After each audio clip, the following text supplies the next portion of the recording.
And now, it's time for another Dice Tower review with Tom Vasel. Hey everybody, I'm Tom Vasel, and today we're taking a look at Freight Cars from Quick, Simple, Fun Games. Now, I gotta say, when I saw Freight Cars and I looked at it, it was a very drab cover.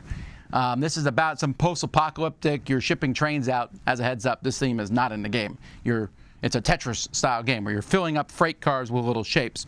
But when I saw that, I was like, it didn't really attract me to the game. However, their last game, big box style game, also wasn't a very attractive cover, but it ended up really enjoying that one. So let's see if we're going to go 2 for 2. Let's check it out.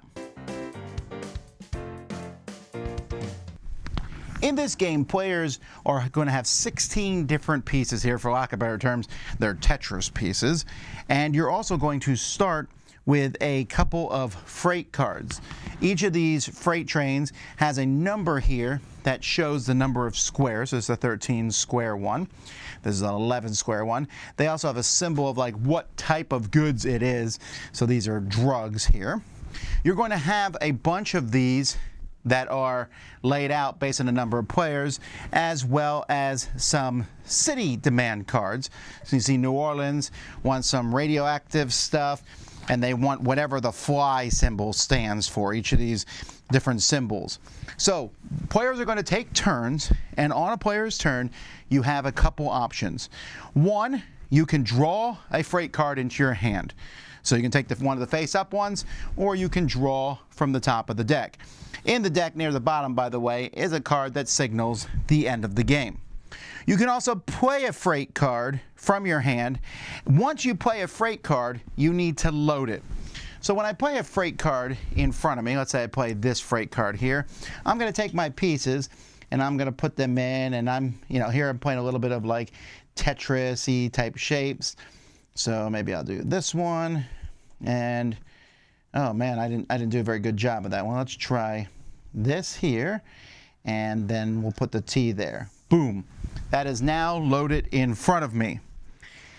Now, you can mess with these cars as much as you want ahead of time, but when you officially play them in front of you like this, loading a freight car, you can no longer change it, so you can't take a piece out of it to put into another car later on. The third thing you can do in your turn is you can ship a train. As you take freight cars and put them in front of you, you'll be filling each of the freight cars with different pieces, like I already showed you.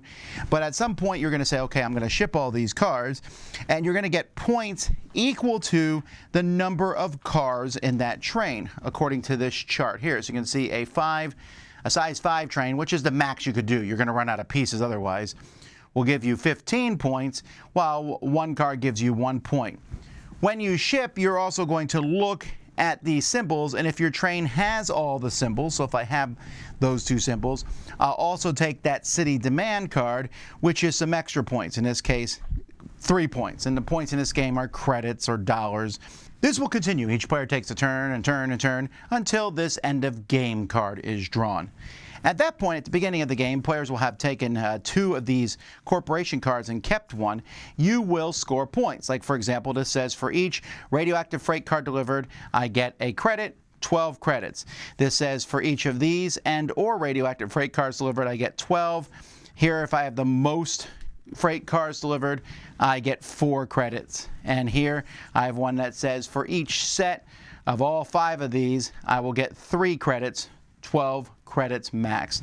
You'll add these on the scoreboard here, and whoever has the most points is the winner.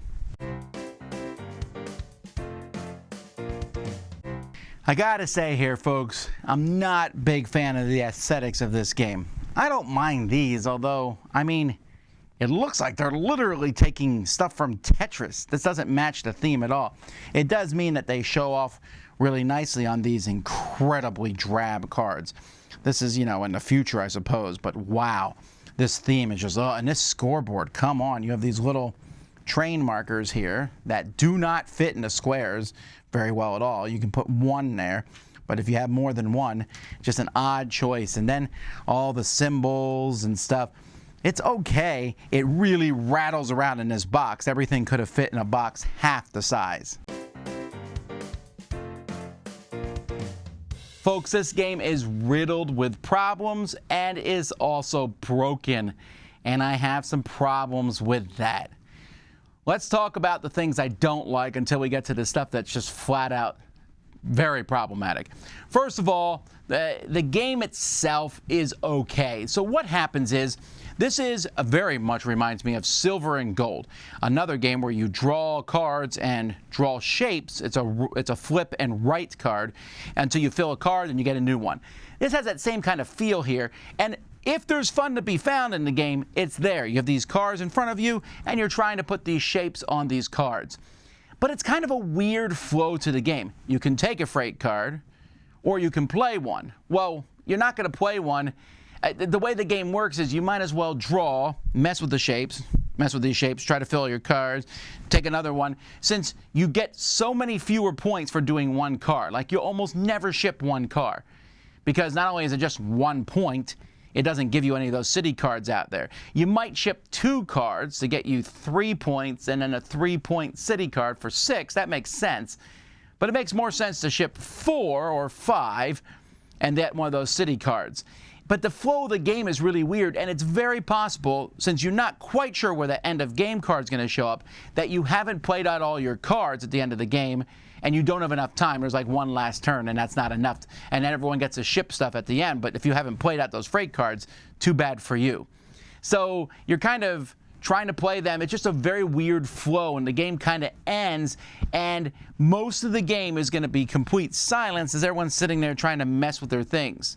Also, drawing the different cards, they have numbers on them and stuff. The scoreboard goes up to 100. I haven't seen anyone score over 40 yet. It's just an odd situation. So I don't know that I like that. That mixed with the drab overall look of the game, meh.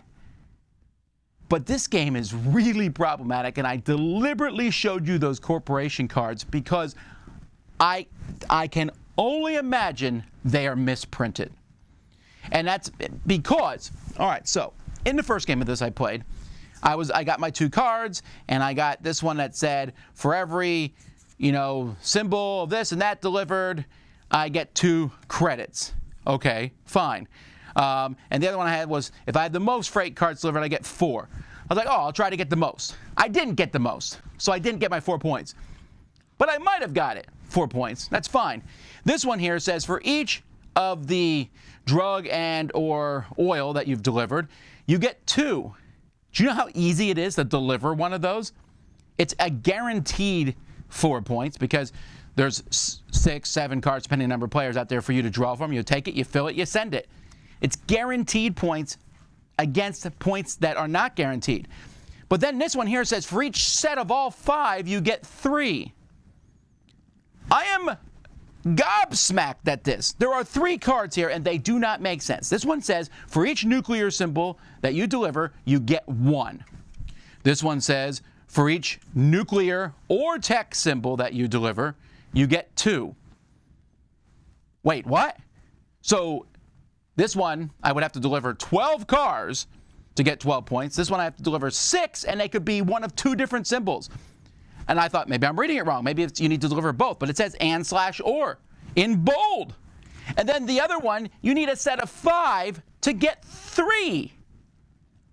You would have to get the max 12 points, you would have to ship 15 cars. To get the max here, you would have to ship 12 for one each. And for this one, you would only need to ship 6.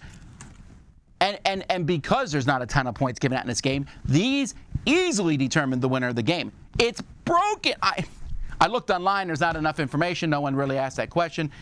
I don't get it. This flat out makes the game bad.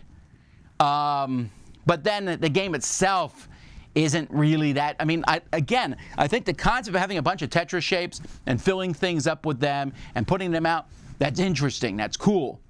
But it also exists in other things. Like I mentioned, Silver and Gold does this beautifully. This game is, well, it's not beautiful, but it's kind of a slightly clunkier version with broken endgame scoring. I cannot recommend this one at all, folks. Unfortunately, I wanted to like it. I really did. But I'm going to say pass on freight cars. I'm Tom Vasel. You've been watching the Dice Tower. Dice Tower Judgment. So many problems.